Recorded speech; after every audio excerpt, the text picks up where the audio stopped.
Go out to the UMA guest line as the Giants take the final battle of the Bay, joined by A's and Sharks pre- and post-game live host, NBC Sports California and Bay Area, Brody Brazil, joining us here on the Sports Leader. Brody, how you holding up, my friend? JD, let me get to the bright stuff because I have a feeling this interview is going to take some dark turns. It's so good to talk to you. Like, it's been a long time. I listened to you a lot. And by the way, Papa, you just hang on. I'll get to you in a second. But JD, man, no, like, seriously. That'll be the dark turn when it goes to me. We've already had those dark places. No, but seriously, JD, happy to talk to you. You know, anytime I'm scrolling or scanning past anything and I see you on KMBR early in the morning, late at night, man, I'm always making time for that. So things are okay, to be honest. This baseball season, I judge my emotions based on how much sleep I got or didn't get or how restless I was, mind racing, things turning. This weekend was rough. I mean, I think we all knew it was coming, and it's not the end of the A's in Oakland. There's still 20 more home games, but this kind of felt like the significant sign that we are entering the final stretch. When there's no more Oakland versus San Francisco, that's a kick in the shorts. It is, and Brody, I got to tell you, you and I've told you this throughout the years, and it has been far too long. You really embody a lot of my best friends, like in terms of your fandom, and we're, I think, 3 months apart in terms of age. Yeah, so we kind of grew up, following the same teams and falling in love with sport, and with similar events. And I've been thinking of you a lot, and a lot of my good friends, and just what was yesterday like, and how sad is it that the end is so near here? I think I've become a little bit numb to it, JD, quite honestly, in seeing how slow and drawn out the process has been, and to not really understand fully all of it. If most of this were laid out and it made sense, and it felt like there were some answers that you could clearly see. Even if you didn't like the answers, if you could understand and respect the answers, you'd just be more okay with it. But because there's so much gray area about the future of this team and the small details and the big details, and a lot of them are still not understood yet, and there was so much opportunity to stay here, and I don't mean to pour salt on Papa's wounds, although I know they've healed, but even when the Raiders went through this a handful of years ago, there wasn't all this teasing back and forth of we're going to stay, we're going to build, we're going to do this, we're going to be different, and then all of a sudden, whoops, change our mind, no, we're not. So I feel like this has been even more traumatic because, the A's kind of anchored themselves to be rooted in Oakland, and obviously it's the farthest thing from that now. So to your point about this weekend, even when you knew it was coming, it still kind of hit really hard. And again, I just did the math like when we were coming on here. I didn't even want to know what that number was. 30-31 is their home record, amazingly. So 20 more games left at the Coliseum. And starting tonight, it's a 4-game series. So now we'll be down to, 16. We'll be down to the teens pretty quick by the end of this week. Yeah, it's really emotional, and we'll get into it more as the weeks unfold. But what we have to do, I think, guys, is just celebrate the 57 years that they've had in Oakland. And I'm older than you guys, and I remember, in living color on NBC, who's this team in green and gold, to taking over my TV set with Reggie in that group. But I do want to ask you about Canseco, and I know you guys are like age, and we started watching the Bash Brothers, and that was my team, obviously, starting in 1990. To have Jose come back and go into the Hall of Fame, and it was great to see Tejada and Steiny, and we honor Bill King and Dick Williams and Eddie Juiced as well, but it was Jose. And to be introduced by Tony was wild. When it was Tony, they got really mad at him, and then he series with Cincinnati in 1990, and Sandy traded him in the on-deck circle the next August in 91, and they sent up Lance Blankenship, which was wild. You worked with Canseco. He was on one of your partners on pre and post. I don't know if he came in studio. He had a muscle shirt on in Vegas. Just when you saw Canseco and how emotional he got and put on that green jacket on Saturday, Brody, what did that do to you? Well, first off, I'm sorry. I just looked at my screen over here. I saw you on the feed. I didn't realize you changed. You're all A's for this segment. I know you changed. Whenever we talk A's. He's paying tribute to I Jose. did the A's for 14 years, Brody. Holy, no, I know. I just didn't know you We had. brought you on A's TV. What was the year you first started doing pregame with us? It was like 02 or 04 maybe, 05? 04? Yeah, something like that. I was gone then. I was gone by 04. I didn't realize you had that in the house at the closet there. You're ready to go with that. Anyway, sorry. I got all kinds of A's stuff. Come on, you kidding me? No, I Let's know. go Oakland. So for Jose, let me tell you what I think it is. Yeah. And I gathered this. The first time I really spent any significant amount of time around him is that he was just looking for any kind of acceptance and path back into Major League Baseball and to, go through the obvious of what he called everybody out on and what turned out to be true. And quite honestly, in a lot of ways, he wasn't wrong. I don't think he maybe went about it the right way. He certainly fractured a lot of relationships. And so that ate at him inside. And for the A's to even open the door and say, we will invite you back, we will celebrate you, because for a lot of years, Jose Canseco was not invited to the Oakland Coliseum. And then he was, and then he wasn't for a little bit. Jose and Mark have never appeared in the same place at the same time. I think a lot of us can read the tea leaves on what that means. But they did the same thing for Mark a couple years ago. And Mark was emotional going into that Oakland A's Hall of Fame because he knows that Cooperstown is a far fetch at this point. So I think Jose, in a different way, for Mark, it was more like, hey, somebody in a place where I can be recognized. For Jose, I think the one word that describes it all was acceptance, and I think that's why he broke down. And look, the fans have always accepted him. I just feel like for anything official and significant to happen, that's why he felt that way. And you know what? What's the relationship he has with Tony now, Brody? I mean, that one got fractured at the end. Yeah. I mean, it's years later. Have they patched up, Tony La Russa and Jose Canseco? I don't have the direct knowledge of what has happened since then, but I know Tony, and you know this, Tony has gone through a lot of life since then, certainly on, but more off the baseball field. And I think, I'm not saying Tony had to mature, but I think Tony sees things from a much different light. But Jose has dramatically matured. And Stu and I were talking about this yesterday in the studio, and I think it's very clear to see that even Jose 7-8 years ago, when we were spending a lot of time together, he was a different person even back then compared to right now. So age or whatever, wisdom are taking their toll in their place, and I'm glad to see that connection happen. Brody Brazil joining us here on KNBR. Brody, I just want to get into the games this weekend because, I mean, just the intensity, and not maybe the specifics and the outcome, but watching the games yesterday and on Saturday, the vibe, the electricity. I mean, it reminded me of so many times I was at the Coliseum with friends, and we'd tailgate out in the parking lot and go in, and it'd be half Giants and half A's, and that's just the nature of maybe a more lighthearted, inner area rivalry than in some other markets, but still very intense, and you could feel it when the teams took the field. I mean, what a baseball game. Just yesterday alone, we'll skip Saturday for a second, but to have Sears and Snell combined for 19 strikeouts, we get into the bullpen. There were some base running mistakes by Fitzgerald throughout the game that obviously cost the Giants.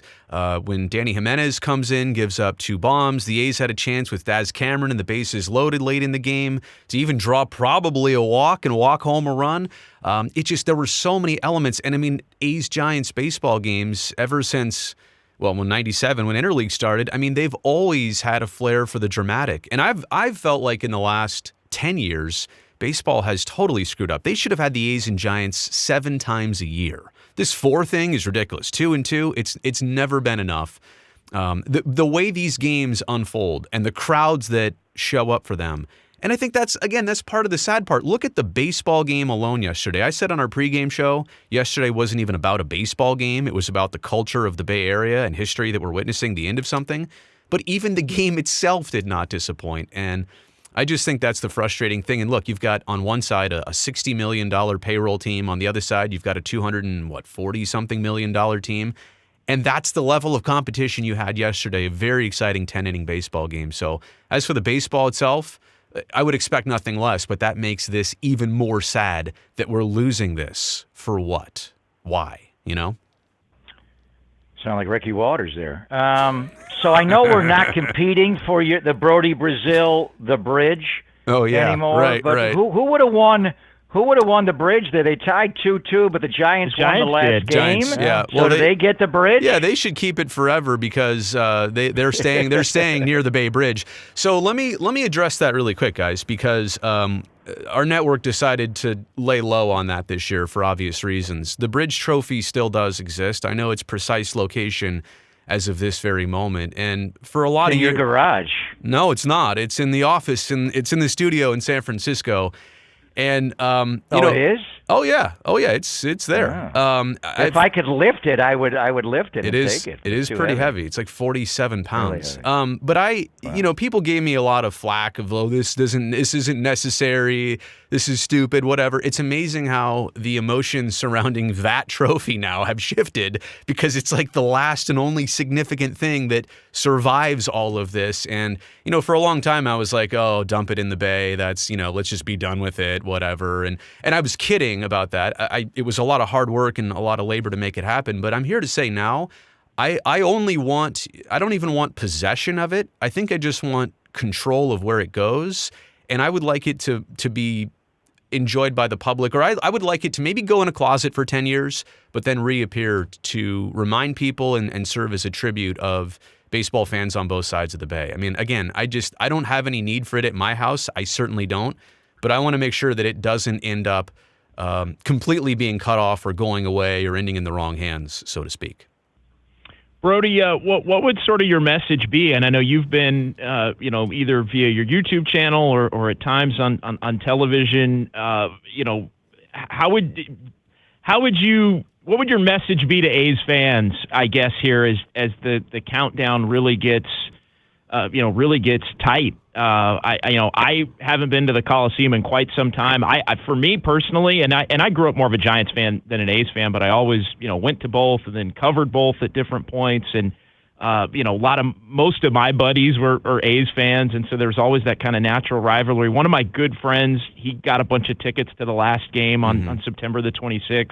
I think I'm going to go with him, but it's been hard for me to even just go. Yeah. And I know A's fans, the harder core A's fans, everybody's processing it in your own way. Do you want to pay for a ticket to the guys that are taking us out of here? Right. But what would your message be here for these last 6 weeks? This sounds really cheesy, JD, and it sounds really corny, but literally follow your heart. And for everybody, it means something different. For me, I'm still undecided whether there is going to be a last game I go to as a fan. I talked about this the other day with my son or family. I'm still really undecided if I even want that. I do know that one day, maybe even later this week, before a game, I'm going to go out there early afternoon. I've already cleared this with head groundskeeper Clay Wood. I said, when you see me out there on the field with Tupperware, scooping up dirt and walking away with tears in my eyes, can you just let me go? He's like, anything you want, bud, anything you want. We saw Chris Bassett do that when the Mets were done here earlier this season. We just saw Mark Canha yesterday with a Gatorade cup right around home plate, putting dirt in a cup. So for me, it's maybe just something like that. That's maybe what my heart needs, is to have something physical and tangible. I'm here right now in my home YouTube studio. Maybe I'll display it somewhere. I'll keep it next to me. But I just feel like what everybody needs is something different. For some people, they just want to go. They just want to go as many more times out of these 20 games as possible. Other people, they need to not go for certain. There's no playbook for this. And I know people will say, yeah, a football team left. This is different. In baseball, this has happened once in the last 55 years. Even that was an international affair. This does not happen regularly with baseball and the way baseball teams are ingrained. So there is no playbook. There is no right answer. You need to just sit down and assess and let your emotions out. There's respectfully, right? But let your emotions out and speak your mind on this, because I think the coming weeks are the time that will be remembered over history, and how people really felt about this, how it really went down in the end.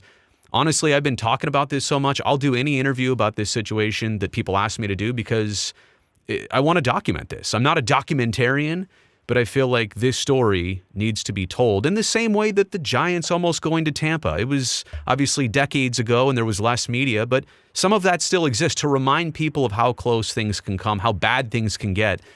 In this case, it seems like it is going to happen. In that case, obviously, it turned out for the much better. How about Matt Chapman pulling a Ricky Henderson and just lodging third base at the end of the series? I love it. It wasn't like he did with Lou Brock and, I am the greatest of all time. But I love it. That's pretty bold. Is that the boldest move a player has made, literally taking third base or one of the bases? Who's going to dig up home plate at the end? Probably that's something. Me and Dallas Braden probably going to get out there with a shovel, and I'll probably I'll rent a Bobcat. It's got to be Ricky. Give Ricky home plate. He touched him more than any player in the history of baseball. Let him have home plate. You know what? Here's another thing that would really bug me. Like, if there's ever a Ricky Henderson statue, and I hate to say the word erected, but I just did. There's only one place it ever should have been, in Oakland, California, right out front of that Coliseum. And it's going to be even weird if the A's continue with the name of Ricky Henderson Field in Sacramento or beyond or wherever they end up, or a Ricky Henderson statue anywhere. It's just kind of sad that it never happened here. So many things never happened here. A $100 million player contract never happened here. A $100 million team salary never happened here. It will be tremendously sad and almost a slap in the face if those things happen somewhere else in spite of what didn't happen here. Brody, great stuff, my man. Really appreciate it. I know it's difficult, and everybody's trying to process it. And but the last couple of days, especially the game yesterday, I mean, it was special, and it was so indicative of so many games. I mean, I think there's been 80, 90 games in the last 27 years that were and felt exactly like the one yesterday between those two teams. So we really appreciate the time, and thank you so much for taking it. The only thing I really want the rest of this baseball season is for Bo Mel and Chappie and Mark Canha to go to the playoffs. That's where I put my focus. Really? Oh, yeah. Oh, wow. Are you kidding me? All right. No, all right. I'm with you. It's one thing to have teams as allegiance. It's another thing to have friends, right? Those are my friends. Those are the people I pull for. So I appreciate you guys for having me on. And wherever Johnny Lund is, shout out to him, too. He's probably chilling today. He's taking George to college today. Oh, what? Yeah. Already?